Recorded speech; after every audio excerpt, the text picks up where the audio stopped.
사진 앞에서 울지 마요. 나는 그곳에 없어요. 벌써 6년이네요. 6년이라는 시간이 지금 지나고 나니까 뭐 어떻게 보면 금방 지나기도 했는데 또 한편으론 굉장히 큰 부담과 어떤 미안함과 책임감이 갈수록 좀 더해지는 것 같습니다. 그렇게 좀 6주기를 또 보냈죠. 근데 올해 6주기는 다른 때하고 좀 많이 다른 것 같습니다. 특히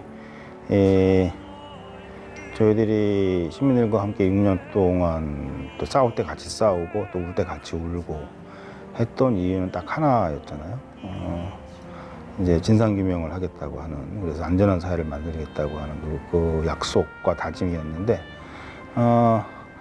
이제 올해가 지나고 나면 그 약속을 지키기가 이제는 점점 더 어려워질 수도 있겠다고 하는 그런 생각이 드는 좀 6주기여서 좀 남다른 것 같습니다.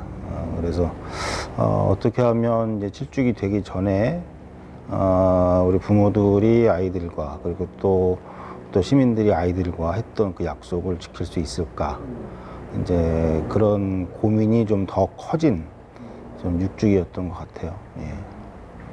검찰이 그 갑자기 작년 11월 달에 세월호 참사 전면 재수사를 하겠다고 특별수사단을 꾸렸습니다. 많은 분들이 검찰과 가족들이 사전에 좀 교감이 있었던 거 아니냐, 또는 미리 알고 있었던 거 아니냐, 뭐 이런 말씀하시는데, 사실 저희도 그 보도를 보고 알았죠. 그러니까 검찰이 완전히 혼자 결정을 해서 이제 특별수사단을 꾸린 거였습니다. 아까 그 과정에서 이렇게 뭐 네, 청와대도 전혀 청와대와의 소통도 전혀 없음을 여러 차례 확인을 했습니다. 최근에도 확인을 했고요. 그러니까 현재 그 윤석열 검찰총장의 어떤 의지와 계획에 의해서 굉장히 급작스럽게 출발을 한 게 이제 검찰 특별수사단입니다. 근데 저희가 좀 놀랐던 것은 그 검찰 특별수사단을 이제 그 구성하고 수사에 들어가겠다고 발표하면서 했던 검찰의 말들이었죠. 굉장히 그 강력한 의지를 어떤 표하는 그러한 그 말들을 굉장히 많이 했는데요. 뭐 대표적인 게, 검찰 특별수사단이 처음에 수사를 시작한다고 발표하면서 이제 했던 말들이 저희들을 굉장히 깜짝 놀라게 했었죠.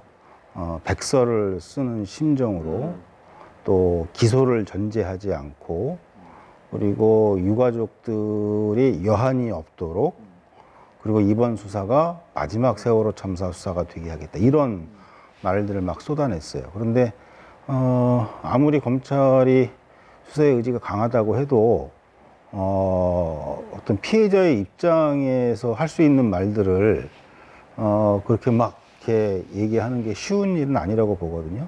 근데 그때 워낙 강하게 의지 표명을 했기 때문에 사실 기대감을 좀 가지고 있었습니다. 이 정도까지 이야기를 하는데 이렇게 눈에 띄게 그 이상한 수사를 할까, 그런 생각을 했었죠. 그 이후에 좀 속도를 내는 것 같았어요. 그런데 저희가 이제 검찰 특수단을 지금까지 총 3번을 만났는데요. 이제 만나면서 진짜 검찰이 무엇을 수사를 하려고 하는가를 좀 파악을 하고, 또 우리 의견도 좀 집중적으로 강하게 전달을 하는 과정 속에서 좀 느꼈던 것은 이제 그런 말들이 그냥 말에 지나지 않는 것 같다는 느낌을 좀 강하게 받았고요. 수사로. 네. 그런데 결국 이제 검찰의 관심은 2014년에 검찰이 한번 수사를 했었죠. 그래서 수사 결론까지 다 발표를 했었습니다. 여름에, 2014년 여름에. 그 결과로 이제 선원들과 해경 가운데는 김경일 정장 한 사람만 기소를 이제 했죠.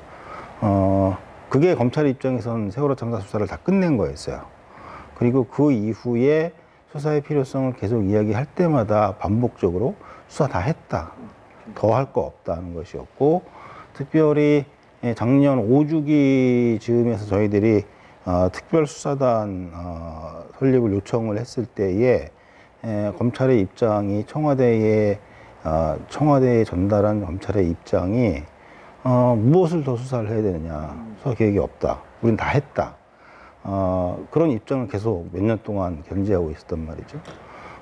그런 상황에서 이번에 다시 수사를 시작을 하면서 결국 검찰 특수단의 가장 큰 관심은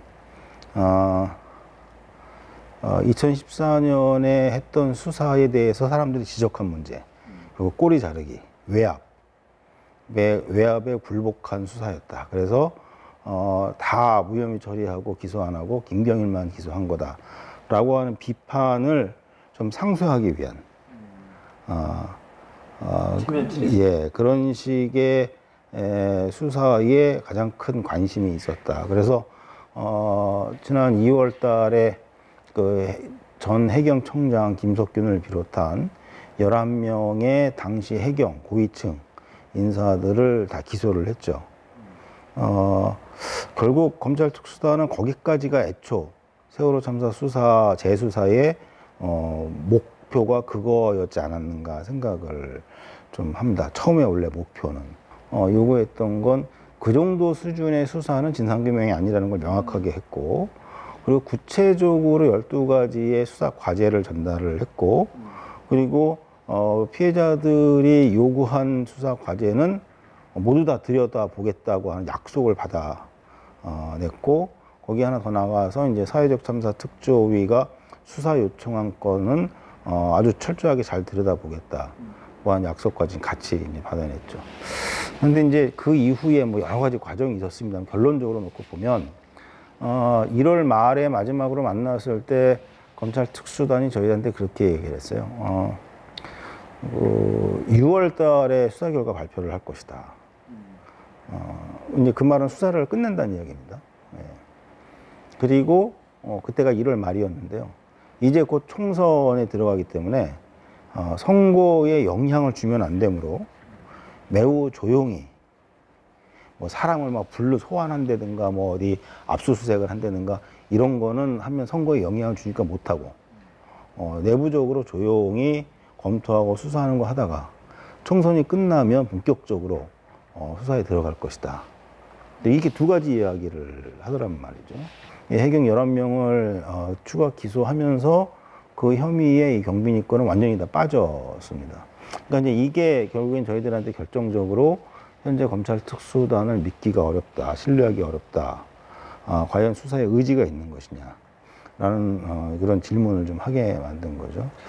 저희들은 진상규명 그러면 사실은 세월호 참사 이후에 벌어진 뭐 탄압하고 뭐 모함하고 방해하고 강제해산하고 이것도 물론 진상규명을 해야 할 수사 과제이긴 하지만 정말 우리가 알고 싶은 진상규명의 핵심적인 과제는 참사 그 자체. 왜 세월호가 급변침하고 침몰을 했고, 그리고 왜 당연히 살아야 할 사람들이 살지 못했는가. 도대체 그 과정 중에 무슨 일이 있었고, 그 과정 중에 해경은 물론이고 청와대라든가 국정원이라든가 관련 정부 기관들, 책임 있는 기관들은 도대체 무슨 일을 했던 것인가, 또는 무슨 일을 안 했던 것인가. 이것을 밝히는 게 세월호 참사 진상규명의 핵심인데, 지금 검찰은 거기에는 크게 관심이 없다는 거예요. 오히려 거기에 크게 관심이 없고, 참사 당시의 진상규명과 관련해선 해경이 출동한 이후에 완전히 침몰을 할 때까지 그 시간 동안 해경이 현장에서 어떻게 했느냐, 요거만 들여다본 겁니다.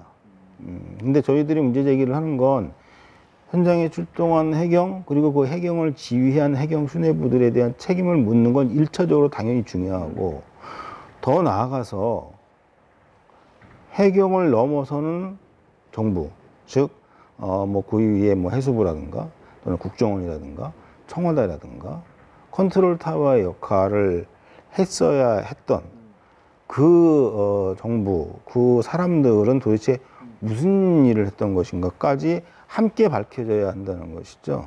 이거 아마 다들 공감을 하실 텐데. 근데 지금 검찰 특수단은 여기에 관심이 없습니다.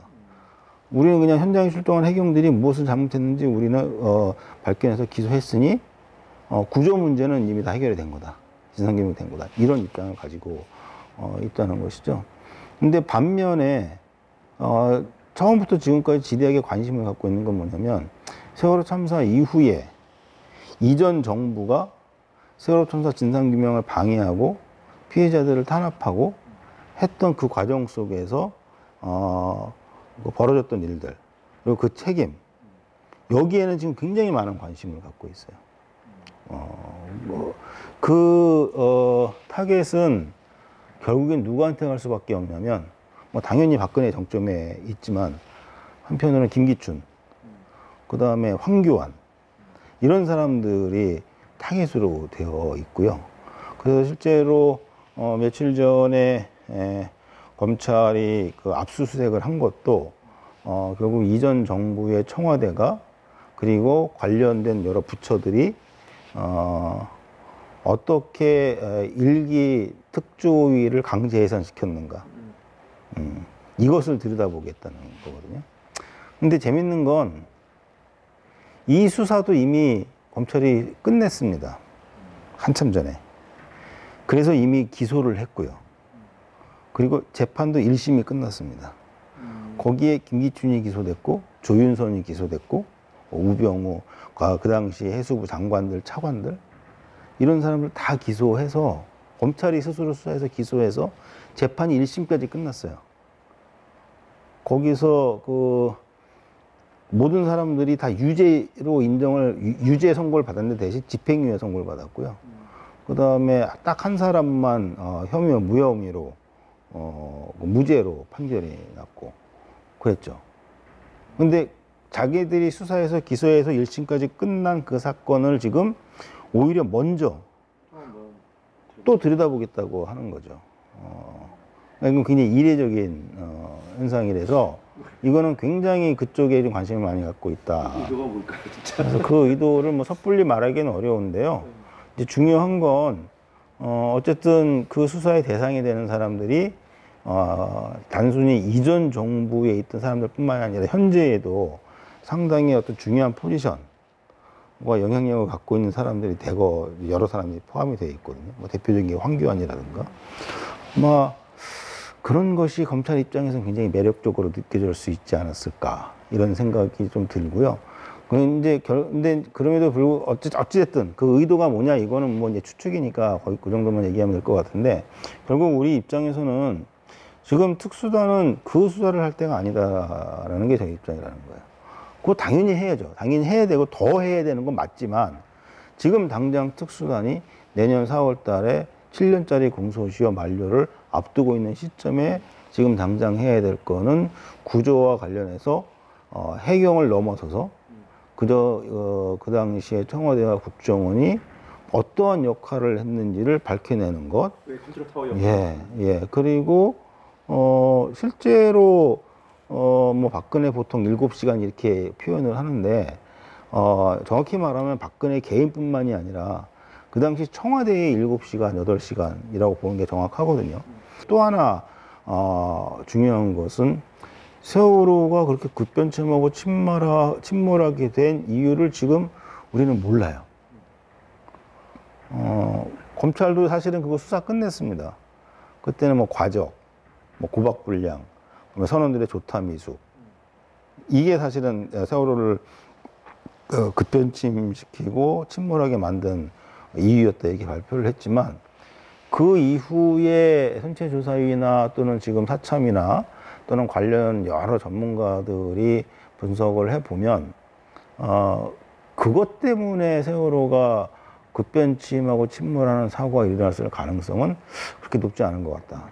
현재 검찰 특별수사단이 무언가를 끊임없이 계속하고 있고 또 그 수사가 결국 세월호 참사 진상규명에서 아주 의미가 없는 것들은 아니지만 정작 지금 당장 시급하게 우선적으로 해야 할 과제들은 도외시하고 있다. 좀 이렇게 좀 평가를 할 수 있을 것 같아요. 그런 상황 속에서 검찰 특수단이 그 항구적인 조직이 아니잖아요. 본인들의 이야기대로 하면 올 여름이면 수사단이 이제 사라지는 거고요. 혹시 뭐 상황이 달라서 조금 더 가더라도 그렇게 오래 갈 것 같지는 않고요. 특히 또 하나 지금 사회적 참사 특별조사위원회도 올해 12월 달이면 그 기한이 끝납니다. 활동 기한이. 12월 달. 네, 12월 10일 날 끝납니다. 이제 이렇게 되면 올해 조사 수단도 없어지고 수사 수단도 없어지는 거예요. 그러면 세월호 참사 진상 규명을 하기 위한 어떤 공적인 수단이 완전히 다 사라집니다. 그래서 이것 때문에 제가 아까 이번 6주 기념 특별한 다른 의미로 맞이하고 있다고 하는 게 그런 의미인 것이죠. 굉장히 좀 지금 어려운 상황입니다. 그러니까 제가 요새 많이 비교하는 게 지금 2020년과 2014년이 매우 비슷한 상황이라고 보통 이야기를 많이 합니다. 다시 말해서 2014년에 저희들이 국회에 가서 특별법을 제정하라는 싸움을 했고 그 특별법을 통해서 이제 특별조사위원회를 만들어서 진상조사를 시작하라고 하는 그런 요구를 했었죠. 그리고 여기에 정말 많은 시민들이 호응을 해주셨고 그래서 거의 700만에 육박하는 분들이 서명을 해줘서 국회에 제출하기도 했고 그래서 결국 2014년 말에 좀 한계가 많은 기구였긴 했지만 어쨌든 특별법을 만들고 특별조사위원회를 만들어냈고 그것으로부터 지금까지 계속 진상규명의 맥을 끊지 않고 어떻게든 이어오고 있는 상황인 것이죠.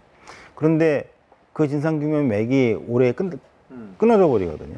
그러니까 그 말은 그 맥을 이어가기 위해서 다시 새로운 또는 이어갈 수 있는 그런 조사와 수사 방안을 마련을 해야 된다는 겁니다. 근데 이걸 우리 경험상 봤을 때 정부든 국회든 어느 누구든 먼저 만들어주진 않더라. 결국 우리가 그 대안을 제시하고 그 대안을 관철시키기 위한 노력을 하고 필요하면 싸움을 하고 이것이 올 한 해 저희 가족들이 해야 할 일인 것 같고요. 그런 상황들을 이제 저희 가족들이 너무나 잘 알고 있기 때문에 그래서 지금은 우리가 이제 새로운 정부가 들어서면서 사실 일부 좀 기다린 측면도 있습니다. 워낙 강하게 약속을 하셨었기 때문에 그런데 올해도 그렇게 그냥 기다리고 있을 수만은 없겠다. 그래서 6년 전과 같이 우리 가족들이 했던 또 결집된 그런 마음과 행동 이런 것들을 올 한 해 우리가 마지막이다 생각을 하고 쏟아 부어야겠다고 하는 뜻들을 지금 가족들이 모으고 있습니다. 거기에 정말 많은 시민들이 호응하시고 함께 싸우셨기 때문이었거든요. 그래서 이 2020년에도 6년 전과 같이 시민들께서 그렇게 함께 호응해 주시고 응원해 주시고 싸워 주시면 좋겠다는 생각이 듭니다. 이제 올해는 사참위도 끝나고 특수단도 없어질 거거든요. 그러면 아까 말씀드린 대로 공적으로 진상규명을 하기 위한 수단이 다 사라지는 거예요. 그러면 이제 남은 것은 정부밖에 없죠. 본인들이 처음부터 약속을 했고 그러니 올해는 진짜 이 문재인 정부가 진상규명을 직접 책임지고 하기 시작해야 할 해이다. 이런 여러 가지 의미들이 중첩이 되어 있습니다. 이제 처음부터 이 사참이든 일기특조위든 또 선체조사위원회든 처음부터 태생이 한계를 가지고 태어난 조사기구입니다. 그걸 저희들이 알고 시작을 한 거죠. 당연히 바람은 정말 이 조사기구들이 제대로 진상규명 해주기를 바라지만 현실적으로 그것은 좀 불가능하다는 걸 처음부터 좀 알고 있었던 거죠. 우선 첫 번째 이유가 수사권이 없다는 것. 우리가 처음부터 2014년부터 얘기했던 그 수사권이 없다는 게 가장 결정적인 한계이고요. 그래서 수사를 하면 예를 들어서 뭐 하루면 수사를 할 수 있는 거를 이 조사는 한 달, 두 달이 걸려도 끝내지를 못해요. 그 권한이 워낙 좀 약하기도 하고 그런 게 가장 첫 번째 이유고요. 두 번째 이유는 뭐 일기특조위는 뭐 따로 얘기 안 하겠습니다. 일기특조위는 아무리 하고 싶어도 할 수가 없는 상황이었고 못하게 만들고 강제 해산시켰기 때문에 그거는 뭐 비교를 하기가 좀 어렵고요. 지금 현재 이기 특조위로 불리는 사회적 참사 특별조사위는 그러한 방해나 외압은 거의 없죠. 뭐 그렇다고 정부가 적극적으로 협조하는 것도 아닙니다만 어쨌든 이렇게 적극적으로 방해하지도 않아요. 그러니까 굉장히 상황은 좋죠. 그런데 또 하나의 문제가 뭐냐면 이 사회적 참사 특조위는 세월호 참사 진상규명만 하는 게 아니잖아요. 가습기 살균제 참사도 함께 진상규명을 하고 대책 마련하고 이거 다 합니다. 근데 인원은 1기 특조위와 2기 특조위가 똑같아요. 120명. 그러니까 2기 특조위는 반으로 갈려서 반은 가습기 살균제 참사, 반은 세월호 참사 이렇게 좀 하게 되어 있고요. 또 세월호 참사의 쪽에 배치가 된 조사관들이나 파견 공무원들이라 하더라도 다 진상규명을 하는 게 아니거든요. 여기에는 안전 대책을 만들기 위한 소위원회도 있고, 그 다음에 어떤 피해자의 지원 추모를 위한 소위원회도 있어요. 그래서 이런 거 다 떼고 나면 현실적으로 실제로 지금 사회적 참사 특조위에서 진짜 진상규명을 하기 위한 조사 인원은 20명이 되지 않습니다. 이 20명도 안 되는 인원 갖고 2년 동안 조사를 하라는 거거든요. 이건 물리적으로 불가능한 일이에요. 이제 이런 조건을 갖고 태어났는데, 그럼에도 불구하고 좀 집중적으로 몇 가지를 파헤쳐서 일기 특조위와는 비교할 수 없을 정도로 많은 것들을 드러냈죠. 그리고 결국 더 치고 들어가기가 힘든 과제들을 검찰에 수사해달라고 의뢰하고 요청을 하는 것이고요.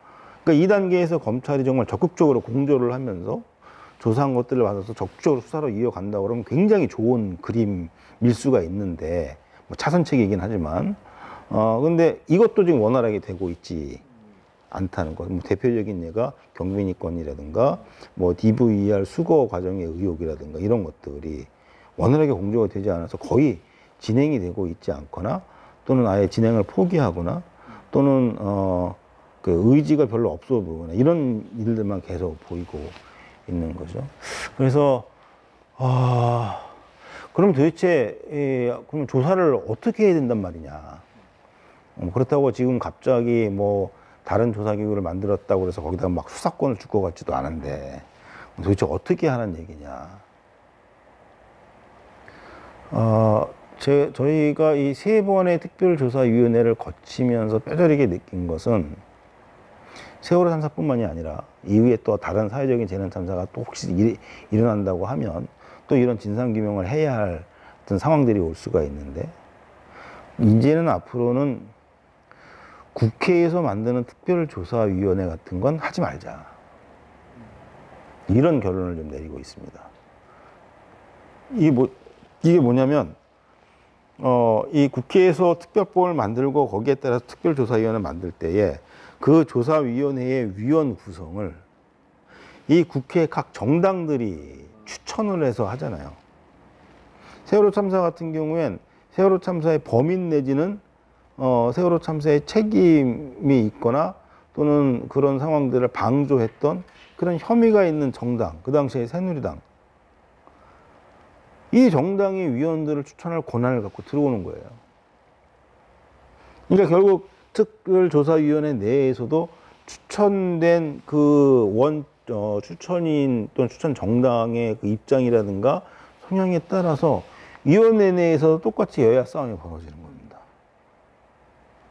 이건 굉장히 비효율적이고 비합리적이고, 그리고 진상규명 취지에도 맞지도 않고, 그래서 결국 그런 이해관계가 있는 정당이 이 조사위원회를 구성하는데 개입하는 것은 근본적으로 조사가 원활하게 이루어지지 못하게 막는 아주 근본적인 요소였다.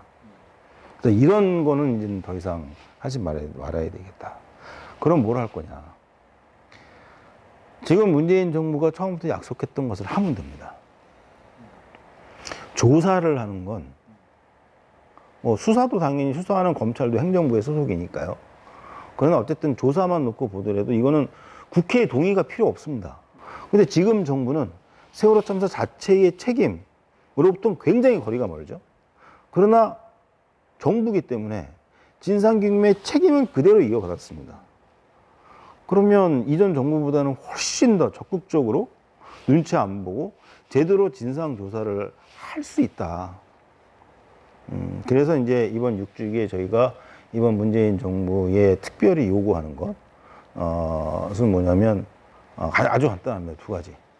첫 번째, 현재 아직까지도 정부에서 공개하지 않고 내놓지 않고 있는 세월호 참사와 관련된 모든 기록과 문서들 먼저 공개해라.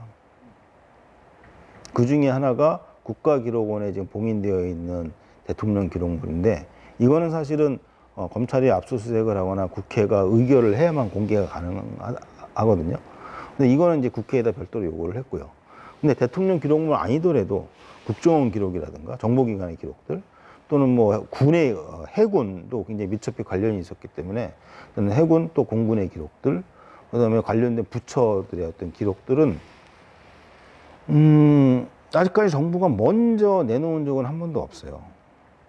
그 특조위에서 뭐 달라고 요구하면 조금씩 주긴 했는데, 그것도 지금 정부에서도 그렇게 원활하게 협조가 되고 있지 않습니다. 그래서 지금 뭐 국회 동의도 필요 없고 누구 눈치 볼 것도 없고, 오직 대통령과 또 행정부 각 부처의 어떤 장들이 스스로 결단만 하면 내놓을 수 있는 자료들이 아직도 많거든요. 그걸 먼저 내놔라. 그것들을 보고 분석을 하고 조사를 하면서 진상규명이 다가갈 수 있다 하는 것이죠. 그리고 이제 그다음 또 하나는 뭐냐면, 아까 계속 반복해서 말씀을 드렸던, 이제는 특별수사단도 곧 끝날 것 같고 사참위도 곧 끝나니 이젠 정부가 이어받겠다고 처음부터 약속을 해왔으니까 이젠 정부가 진상규명 책임을 지고 진상규명을 위한 방안을 지금부터 준비해라, 마련을 해라. 이 두 가지 요구를 지금 이제 하고 있는 것이죠. 그래서 이후에 저는 만일 국회에서 저희 요구를 받아서 사회적 참사 특별조사위원회의 활동 기한을 연장하는 개정을 한다고 그러면 단순히 기한 연장하는 개정만으로 끝나서는 안 될 거고요. 현재 사회적 참사 특조위가 안고 있는 한계, 문제점 이런 것도 어떻게 보완을 해서 연장된 기간 동안 진짜 제대로 조사를 효율적으로 빠른 시간 내에 할 수 있을 것인가. 이런 내용도 고민을 해서 뭐 개정을 해야 될 텐데요. 아마 생명안전공원이 저희의 어떤 계획과 의도대로 잘 만들어지면 집값 올라갈 겁니다. 이거는 오히려 제가 자신을 할 수가 있고요. 전 세계에서 유례가 없는 엄청난 의미의 공원이 하나 만들어지는 거거든요. 근데 이거는 굉장히 안산으로서도 어떤 상징적인 어떤 공간과 어떤 장소 이런 걸로 좀 기능을 할 가능성이 굉장히 높고요. 지금은 그러니까 그런 것보다는 오히려 정서적으로 거기에 뭐 애들이 여기 안치가 된대, 뭐 봉안소가 만들어진대, 그러니까 그런 거에 대한 어떤 정서적인 거부감, 이런 것들이 분명히 있는 건 사실이에요. 그런데 제가 주목하는 건 그런 어떤 실제로 여기에 거주하는 일부 주민들의 어떤 정서적인 거부감이라든가, 이것보다도 이거는 저희들이 얼마든지 가서 설득도 하고 대화하면서 할 수가 있고 그렇게 해왔거든요. 그래서 점점 그런 것도 옅어져 가고 있어요. 근데 실제 이런 여론을 주도하고 있는 사람들은 안산 사람들이 아닙니다. 외지인들이 상당히 많고요. 왜 외지인들이 와서 하느냐? 그거는 특정 정치 세력이 그렇게 이용을 하고 있는 거예요. 지난번 지방선거에서도 그렇고 이번 총선에서도 같은 현상들이 일어났는데, 이 생명안전공원을 놓고 굉장히 폄훼하는 발언과 주장을 해가면서 선거를 계속 치렀는데, 지난번 지방선거도 그렇고 이번 총선도 그렇고 그런 주장을 무리하게 펼치던 후보들은 다 낙선했습니다. 이번에 그래도 안산이 네. 그래서 이제 그 생명안전공원에 대한 어떤 반대 여론을 설명을 할 때 저는 분명히 반대 여론이 있어요. 그런데 그거는 반대했으니까 그 사람 이상한 사람들이 아니라 우리나라의 사회적인 관습상, 통념상 우리가 살아온 어떤 역사, 정서 이런 걸 보면 어찌 보면 당연할 수 있는 현상들이, 그거는 우리가 같이 대화하면서 설득하면서 풀어가면서 또 다른 대안들을 만들기 위해서 우리가 이렇게 같이 만들어 가야 될 문제, 그건 충분히 가능합니다. 근데 이제 다른 의도를 갖고 이 생명안전공원을 폄훼하면서 더 나아가서 세월호 참사 우리 아이들까지 모욕을 하면서 하는 이 사람들은 아주 다른 목적을 띈 특정 정치 세력들이 이렇게 활동을 하고 있는 거, 그런 사람들을 동원을 해서 하고 있다는 것은 여실히 이미 증명이 됐고요. 그리고 더 중요한 건 그런 여론을 저희들은 아까 말씀드렸는데 무시하지 않아요. 항상 대화하려고 노력을 하고 있고, 왜냐하면 이 사업은 이미 결정이 된 사업이에요. 어느 누구도 돌이킬 수가 없는 사업이거든요.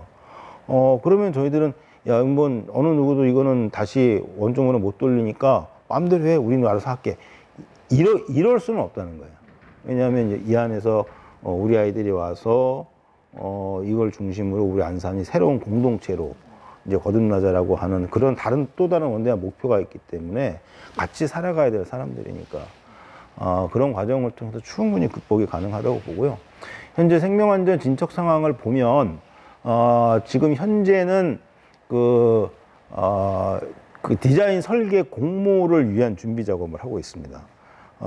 이 설계 공모는 올 여름이 본격적으로 시작되기 전에 국제 공모가 나가면 한 8개월 정도의 시간을 거쳐서 공모를 받고, 그 이후에 선정을 해서 이제 실시 설계에 들어가게 되면 내년 7주기 2021년 하반기에는 실제 착공이 들어갈 것 같습니다. 그러니까 앞으로 1년 반 정도 남았습니다. 그리고 완공은 9주기를 좀 지나서 9주기를 좀 지나서니까 앞으로 3년 뒤니까 2023년이죠. 아마 한 여름에서 가을 정도에 아마 완공이 될 것으로 지금 일정 타임 스케줄을 잡고 있고요. 그러면 이제 10주기는 생명안전공원에서 저희들이 기억식을 좀 할 수 있을 것 같습니다. 결국 생명안전공원에 우리가 무엇을 담느냐, 이게 가장 중요한데, 그 무엇을 담느냐에서 그 무엇이 또 뭐냐, 이건 역시 진상규명을 해 나온다는 거죠. 결국 우리가 세월호 참사의 교훈을 우리 모든 시민과 우리 아이들과 또 우리 미래 세대가 그대로 이어받아서 다시는 세월호 참사 같은 일이 일어나지 않는 안전한 미래를 같이 만들어 가자. 그것이 결국 303명의 희생자들의 그 죽음을 헛되게 하지 않는 길이고, 그것이 곧 우리가 6년 전에 그 희생자들의 그 죽어가는 장면을 보면서 함께 다짐했던 약속 아니냐. 이게 핵심이잖아요. 그래서 진상규명이 없으면 생명안전공원도 없다. 건립은 하겠지만 상당히 오랜 기간 동안 껍데기일 수밖에 없다. 예. 저희들이 지난 6년 동안 굉장히 힘들고 어려운 순간들이 많았는데요. 그럼에도 불구하고 지금까지 포기하지 않고 꿋꿋하게 버티면서 진상규명을 위한 어떤 싸움을 할 수 있었던 것은 저희들이 자꾸 쓰러지려고 할 때마다 옆에서 부축하는 분들이 계셨기 때문입니다. 실제로 이 세월호 참사 이전에 수많은 사회적 재난 참사가 있었는데, 그 대부분의 피해자들 유가족들이 처음에 저희들처럼 막 싸우려고, 아이를 위해서, 가족을 위해서 싸우려고 마음 먹다가도 그렇게 오래 지나지 않아서 사실 다 포기를 했었어요. 그 이유는 뭐냐면 옆에 아무도 없었기 때문에, 외로웠기 때문에. 그분들이 다 와서 고백하는 게 그겁니다. 우린 정말 외로웠습니다. 정말 외로웠습니다. 그런데 세월호 참사만큼은 절대 그 외로움에 지지 말고 끝까지 좀 싸워서 이겨주십시오. 이런 얘기를 정말 많이 해주거든요. 실제로 저희가 6년 동안 버틸 수 있었던 것도 순간순간 외롭고 힘들 때마다 항상 옆에 누군가 계셨는데, 바로 그 누군가 중에 정말 중요한 위치를 차지하고 계셨던 분들이 바로 이 신앙인들, 그리스도인들입니다.